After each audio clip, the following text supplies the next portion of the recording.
Praise be Jesus Christ. Last night at our youth group, one of the young ladies asked me about prophecy. She said, during these crazy times, you hear of a number of people, they claim to be prophets, they claim to be receiving messages from God. She said, I know that the Bible takes prophecy seriously, that the Lord does raise up prophets, but which so-called prophets should we be taking seriously? And I gave her kind of a long answer, but one of the things I mentioned to her is you should try to find prophets who have some level of ecclesial approval. And I gave her a few examples. And I'll give you one example today.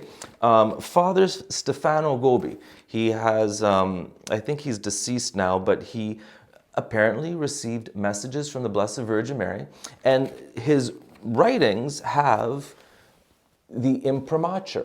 And so the church says that his messages should be taken as the fruit of his meditation, but they can be shared. Let me read to you one example of a message he says he received. It was given on December 31st, 1990.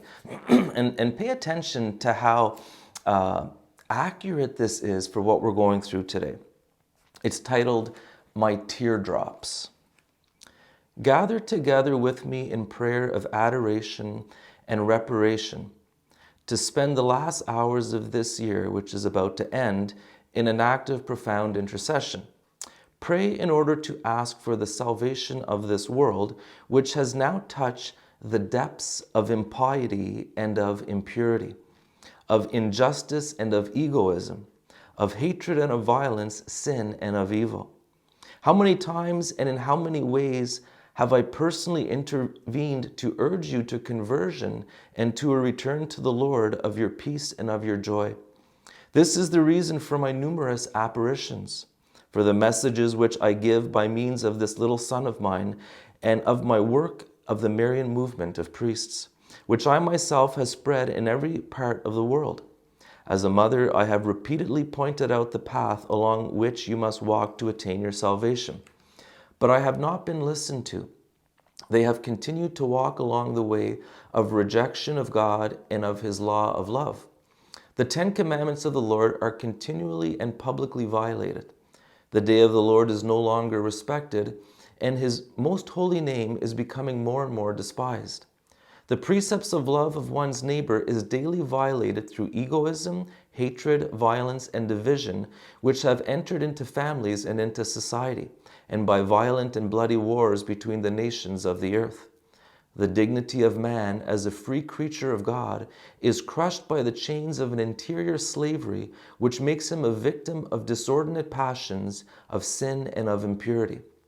For this world, the moment of its chastisement has now arrived. You have entered the grievous times of the purification and sufferings must increase for all. Even my church has need of being purified of the evils which have stricken her and which are causing her to live through moments of agony and of her sorrowful passion. How apostasy has spread because of the errors which are at this time being disseminated and being accepted by the majority without any further reaction. The faith of many has died out.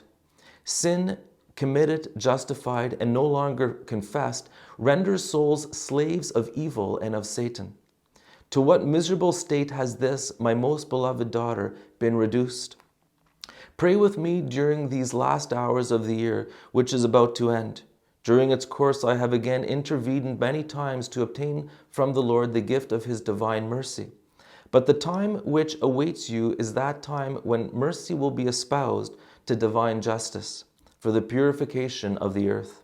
Do not await the new year with noise, with cries, and with songs of joy. Await it with the intense prayer of one who wants to again make reparation for all the evils and the sin in the world.